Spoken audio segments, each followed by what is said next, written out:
Hello, my dear students. Welcome you all to Sri Jain Rank Zone classes. I am your mentor and your friend for the subject biology, and I will be taking the zoology part, that is animal science. My dear students, in the last lecture, we discussed about thyroid gland, the hormones released by thyroid gland, the functions of the hormones released by thyroid gland, and different types of hormonal deficiencies and the characteristic features of them. Today we are going to discuss with parathyroid gland, which is a close congener of thyroid gland. Parathyroid gland, first we will discuss position and structure. They are four in number, which are full or partially embedded in the dorsal surface of the thyroid gland. Two glands in each lobe of thyroid gland. Okay, each is oval shaped. They are small sized, around 55 millimeter, and yellow in color. Right?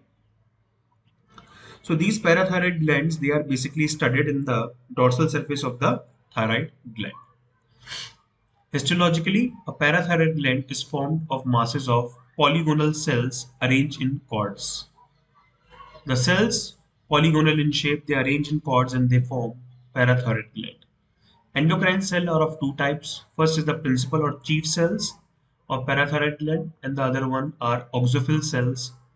Okay, parathyroid gland is endodermal in origin. The endocrinal cells present in parathyroid gland, they are of two types, principal or chief cells and auxentic cells. Now, if I'll make the picture, it will be like this.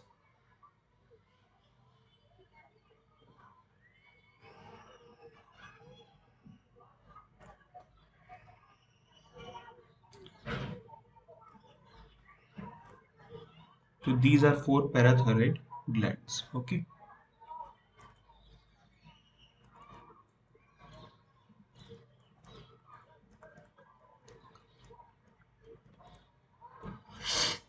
And it is located on the posterior surface of thyroid gland, posterior dorsal surface of the thyroid gland.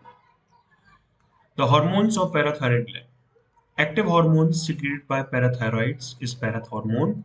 Parathormone is also known as Collips hormone. Named after Philip Collips in 1925. It was discovered and purified by Collip in 1925. Its crystals were first prepared by Craig and Rasmussen in 1960. Rasmussen and Craig, they identified and they crystallized very firstly the hormones of parathyroid gland.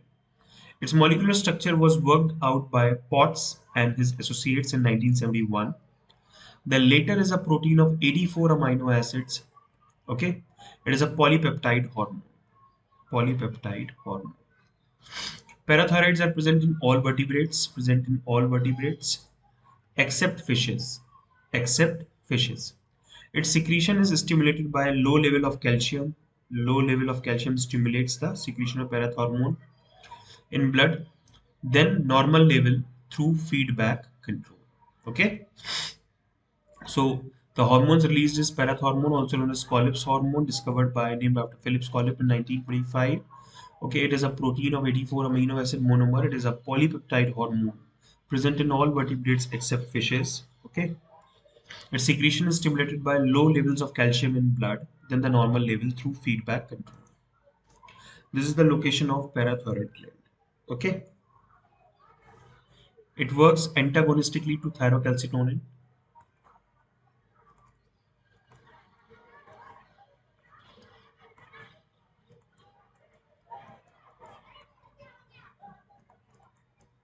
TCT. Okay,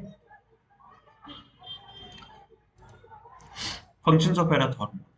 Parathormone is essential for living because it is significantly contributes the homeostasis by regulating the amount of calcium and phosphate ions in extracellular fluid.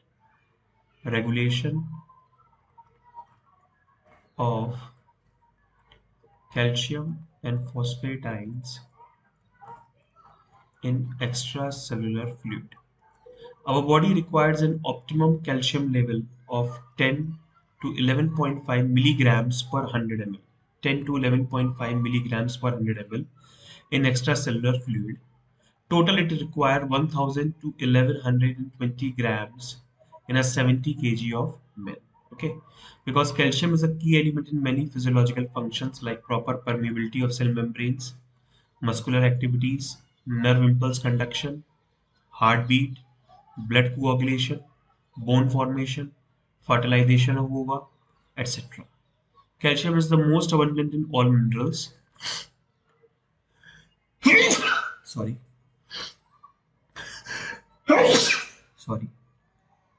Found in body, and about 99% of the calcium and phosphorus are contained in bones. So our body requires an optimum calcium level of 10 to 11.5 milligrams per 100 ml in extracellular fluid. In a 70 kg man, it is required to be attainable at a state of 1000 to 1120 grams. Okay, because calcium is a key element in many physiological functions. It maintains proper permeability of cell membrane, muscular activities for fertilization of ova, nerve impulse conduction, heartbeat, blood coagulation, bone formation. Calcium is most abundant of all minerals found in the body, and about 99% of calcium and phosphorus are contained in the bones. Maintenance of proper calcium level under homeostasis. In fact, a combined function of parathormone and thyrocalcitonin and vitamin D3, which is known as what? Cholecalciferol. Parathormone promotes absorption of calcium from food in the intestine. So it works antagonistically to thyrocalcitonin. Parathormone promotes the absorption of calcium from food in the intestine and its reabsorption from the kidney tubules, that is nephrons. Simultaneously, it accelerates the elimination of phosphate. Okay, it eliminates the excretion of phosphate in urine. So it is phosphatouric in action. Thus, calcium levels tend to rise in extracellular fluid. The levels of calcium, they rise in extracellular fluid due to the effect of parathormone. Okay. This calcium is then utilized by bone forming cells, osteoblast, in the deposition of the bone under the influence of vitamin D3. Bones are asymmetrical when first formed. Their necessary parts are therefore dissolved by bone-eating cells called osteoclast. This process also proceeds under the influence of parathormone. It results in the release of calcium and phosphate in blood. So basically, parathormone, it maintains the proper calcium level under homeostasis. Okay, so it is a combined function of parathormone, thyrocalcitonin, and vitamin D3. Parathormone promotes absorption of calcium from food in the intestine and its reabsorption from nephrons in the kidneys. Simultaneously, it accelerates the elimination of phosphate in urine, which is phosphatouric in action. Thus, calcium levels tends to rise in extracellular fluid, that is blood, due to the effect of parathormone. This calcium is then utilized by bone-forming cells, osteoblast. In bone formation, under the influence of vitamin D3, bones are first formed asymmetrically, but because of the action of osteoclast, the bones get resorbed and again it is deposited by osteoblastic cells to maintain the proper shape.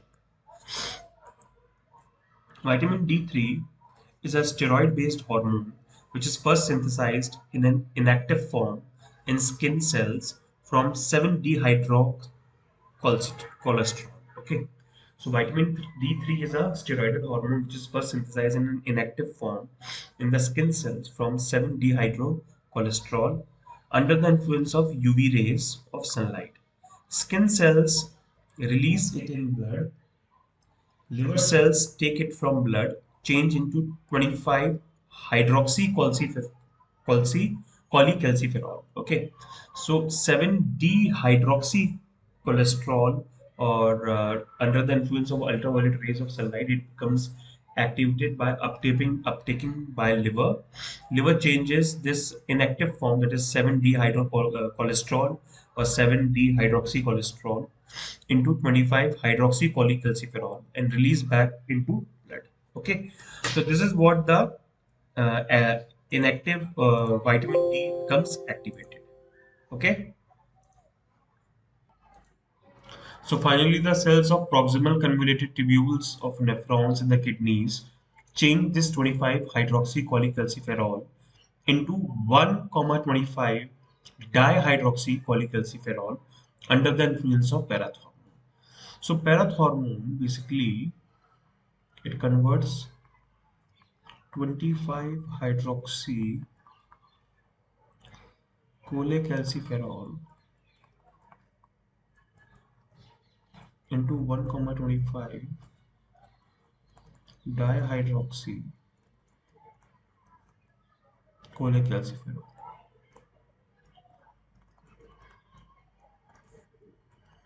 under the action of parathormone. This last compound is released in the blood as vitamin D3. Vitamin D3 is 1,25 dihydroxycholecalciferol. Okay, under the name cholecalciferol or calcitriol. Okay. In addition to its role in bone remodeling, D3, vitamin D3 or calcitriol or cholecalciferol stimulates the absorption of calcium ions, magnesium ions in the intestine. Okay. Similarly, parathormone also plays an additional role of stimulating excretion of Na plus, K plus, and bicarbonate ions, but retarding the excretion of Mg2 plus. So vitamin D3 it helps to reabsorption. It helps to maintain the rate of reabsorption of calcium ions and magnesium ions from the intestine, and helps to excrete Na plus, K plus, and bicarbonate ions, but retarding the decreasing the excretion of Mg2 plus ions. Irregularities of parathyroid gland. Hypoparathyroidism, in which the parathormone will be released less than the required amount. That is hyposecretion of parathormone. It is rare, however, under the secretion of parathormone, the level of calcium in extracellular fluid falls, hypocalcemia, and that of phosphates rises, hyperphosphatemia. This causes neuromuscular hyperexcitability, excessive perspiration, goose flash, raising of hairs, and prickly sensation in the skin, cooling of hands and feet, painful muscular spasm, convulsions, and trembling. So hypoparathyroidism leads to decrease in the levels of extracellular fluid, decrease in the levels of calcium in extracellular fluid, that is hypocalcemia. One most important thing is parathormone increases the osteoclastic activity, means bone resorbing activity.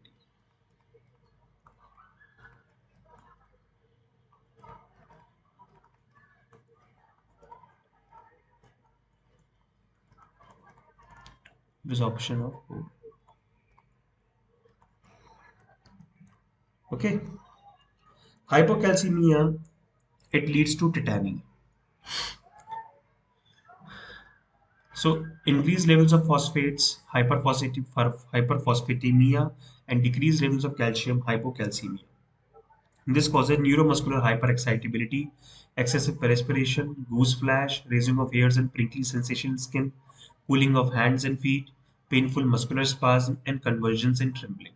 Sometimes some skeletal muscles, usually of hands and feet, fail to relax after contraction and remain in a sustained contracted state. This is called tetany. Okay. Tetany of larynx, thorax, and phrenic muscles, which help in breathing, causes death because of patient fails to breathe. Asphyxia. Absence of breathing. Okay. Here also I would like to tell you one most important thing, that because of decreased levels of calcium in blood, okay, decreased levels of calcium in blood because of decreased levels of parathormone in blood, okay, the refractory period decreases. This term refractory period I will make you understand in the neural chapter, neural system. Childhood hypoparathyroidism retards growth, particularly of bones, okay, teeth, hair,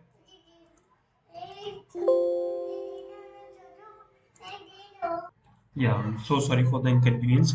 So, childhood hypoparathyroidism retards the growth of the child. Okay, because the deposition of calcium at the end plates of bones, long bones, especially the epiphyseal plates, is very much important to increase the length of the bones. So, it decreases the growth of the bones, teeth, hair, and brain. Okay, vitamin D is administered to such children. Vitamin D is given to such children to increase the levels of calcium. Please rectify the spelling. Okay. Now, hyperparathyroidism or hypersecretion of parathormone. So we have already discussed the hypoparathyroidism or hyposecretion of parathormone. Now we are going to discuss hyperparathyroidism or hypersecretion of parathormone. First is osteoporosis. Oversecretion of parathormone is rare and occurs usually due to overgrowth of one or more parathyroid glands. It causes demineralization of bones, which therefore become soft, weak, distorted, and fragile. This is called osteoporosis. Oversecretion of parathormone is rare and occurs usually due to the overgrowth of one or more parathyroid glands. It causes demineralization of bones. Excessive secretion of parathormone increases excessive activity of osteoclastic cells, which demineralizes the bones, which removes the bone calcium levels. Okay, which removes the bone calcium levels, thereby making the bone soft, weak, distorted, and fragile. This is called osteoporosis. This condition is known as what? Osteoporosis.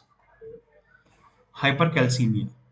Simultaneously, due to sharp rise in the calcium levels in blood and extracellular fluid, hypercalcemia, and a sharp fall in the phosphate level, hypophosphatemia, muscles and nerves get weakened. Okay.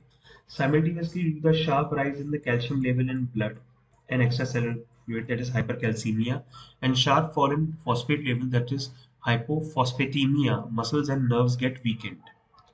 Hypercalciuria. Calcium is excreted in urine, that is hypercalciuria. Thirst increases owing to copious urination. Okay, frequent urination. Loss of appetite, constipation, and headache become common. And often kidney stones are very prominent. The only treatment so far is removal of extra parts of glands by surgery. Feedback control of secretion of parathormone and thyrocalcitonin. They both are antagonistic hormones, as you know. Okay.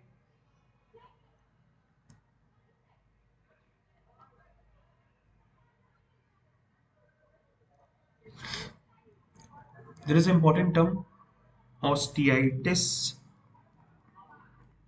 fibrosa cystica.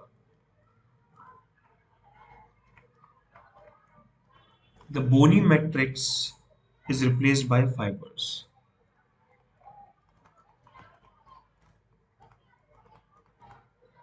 Because of hypersecretion of parathormone, the bony matrix is replaced by fibers.